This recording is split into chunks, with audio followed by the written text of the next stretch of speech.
Hello YouTubers, Alaska Prepper here. Today I am going to do a review on the Mountain House freeze-dried apple crisp with cinnamon spiced apples and granola and graham crackers. So what we're going to do is I'm going to go ahead and get the hot water in this first so that I can give you guys the specifications and nutritional information of this product, and then we'll give it a test try. All right, so I'm going to go ahead and pour it. All we need is a cup of water. 1 cup of water. This is what comes inside. As you can see, this dehydrated or freeze-dried apples, not dehydrated. All right. It also comes with a pack of granola that you sprinkle on top after it's done. Okay, now I've got the water already heated up. So we're going to go ahead and pour that in there, stir it around, and close it up. It says to stir it and then close it or seal the bag, all right? So the directions say that you seal the bag and let it sit for 5 to 6 minutes. But I wanted to show you guys what the contents look like inside. So I'm just going to go ahead and do it in the bowl, and I'm going to seal that up right there. All right? So let me taste what this tastes like, the residue. Not too bad. Pretty tasty. Pretty excited. That's actually pretty good. Excuse me, ladies and gentlemen. Excuse me. Excuse me. I swallowed the wrong way. I do that all the time. So I paid around $6 or $7 for this, which is very expensive. Okay. I'm thinking that if you have dehydrated or freeze-dried apples stored away in number 10 cans, which I do, and if you have some granola, cinnamon, and sugar stored away, which I also do. I have a whole bunch of granola. I have probably 100 pounds of granola stored away, that you would probably be able to make something similar to this. It may not taste the same. However, as you all know, this is a novelty item. All right. I consider these prepper items like this novelty items because they're pretty expensive.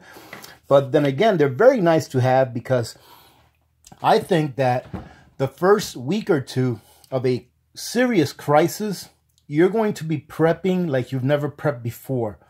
You're going to be very busy setting up security, fortifying your home, getting all the last minute preps that you can get your hands on, and all those things. So I think it's a really good idea to have these types of preps for a couple of reasons.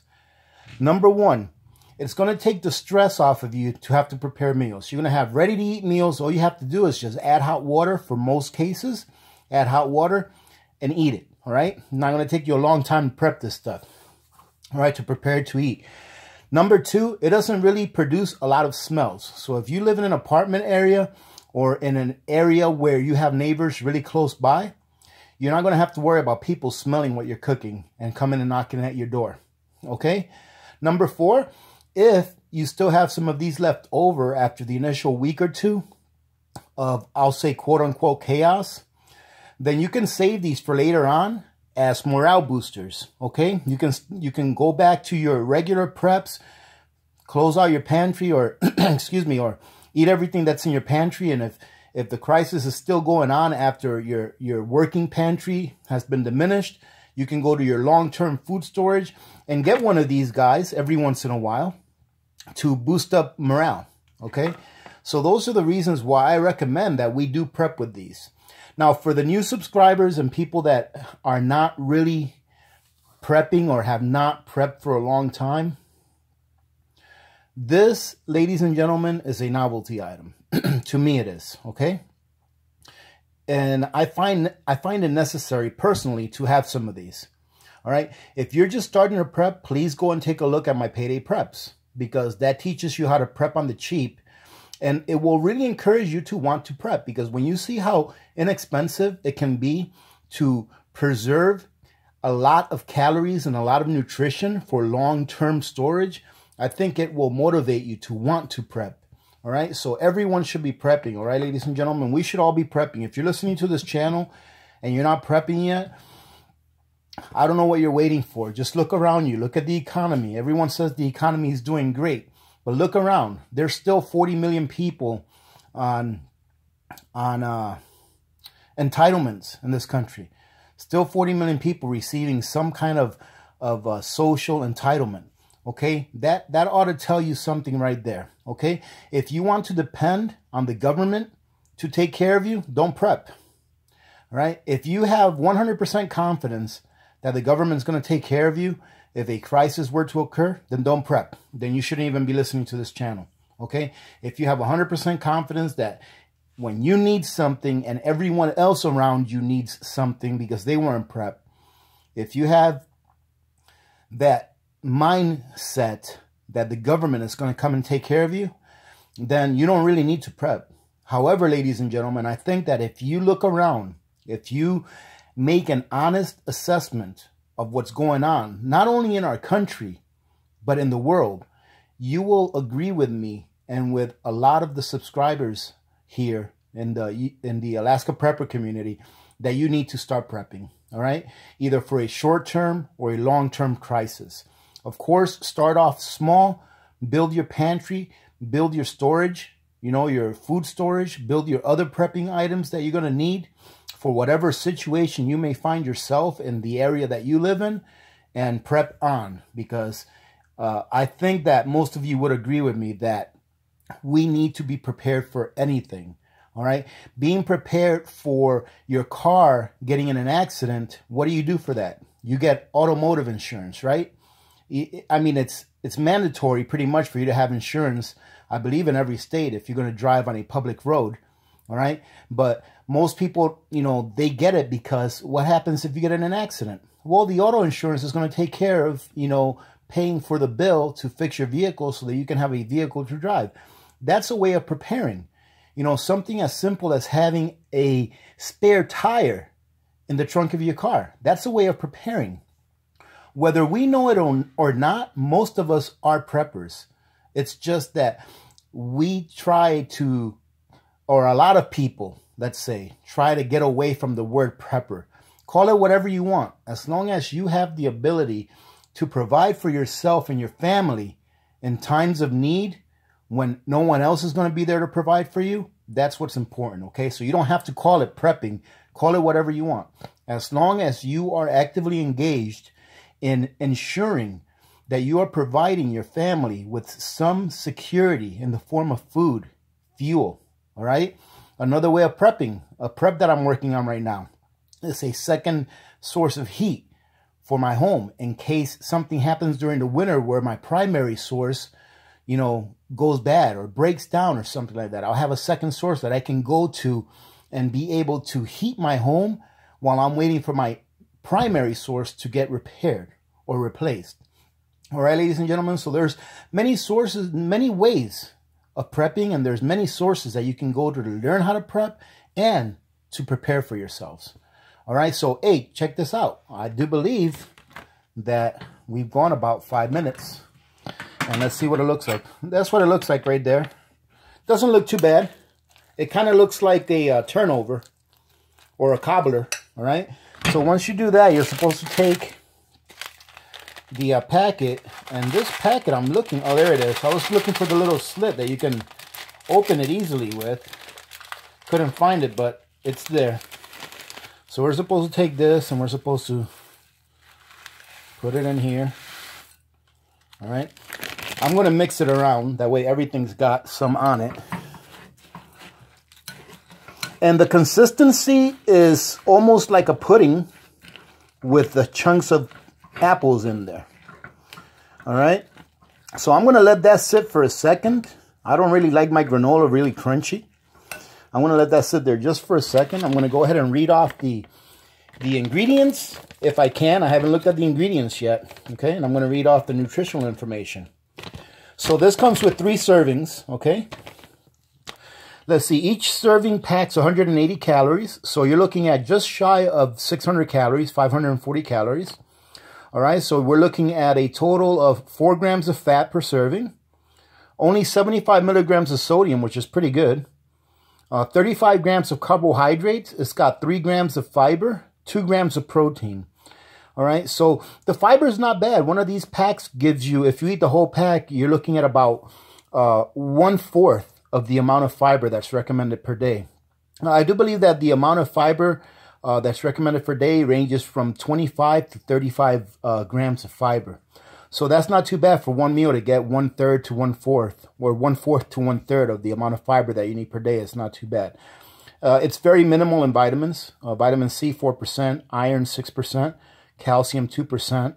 All right, so it's very minimal in that. I'm hoping that it tastes really good. And let's take a look. Where are the ingredients? The ingredients are looking pretty darn good, okay? The ingredients are oats, brown sugar, coconut, and soybean oil. I don't like the soybean oil in there. Wheat germ, sesame seed, and natural vanilla flavoring. Okay, it also has apples, cinnamons, citric acid.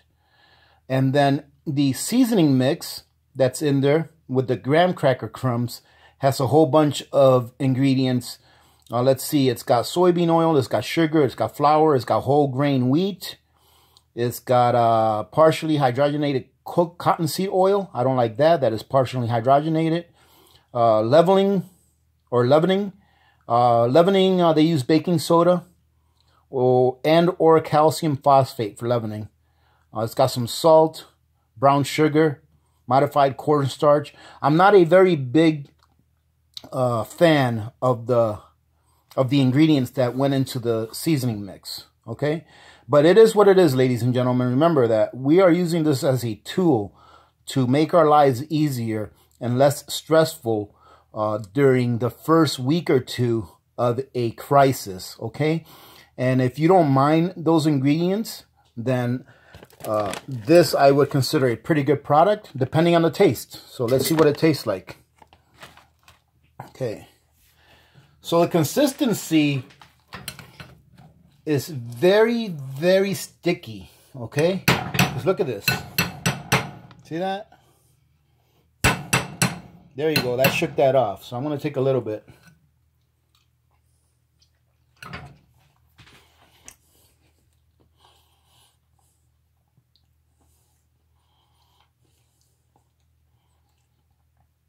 If you like apples and granola, it's really good. It's got a good flavor. I'm not going to lie. My very favorite breakfast / dessert, because I also call it a dessert, that Mountain House makes is the blueberry granola Mountain House. That is the very best tasting Mountain House meal that I've ever had, to include entrees. I think that that is such a very good tasting meal. The granola with blueberries that Mountain House makes is delicious. This right here, if I were to give the blueberry granola freeze-dried meal from Mountain House, I believe I gave that a 10. If I were to compare this to that, as far as the taste goes and the texture, you know, pretty much the whole experience as far as when you put it in your mouth, I would give this about a 6.5 to a 7. Okay? You can taste a lot of apple in it, which you should because it's got a lot of apple in it. The granola gives it a little bit of texture. It breaks up that mushiness from the apples and the graham crackers. All right? It has cinnamon in it, and you can tell that it has cinnamon in it, but it's not overpowering, and it doesn't linger in your mouth after you eat it. There's really no after flavor. You know, there's no aftertaste in the back of your mouth that makes this taste synthetic or, you know, unpleasant. All right, I'm going to give it another try, see if I can get anything more out of this.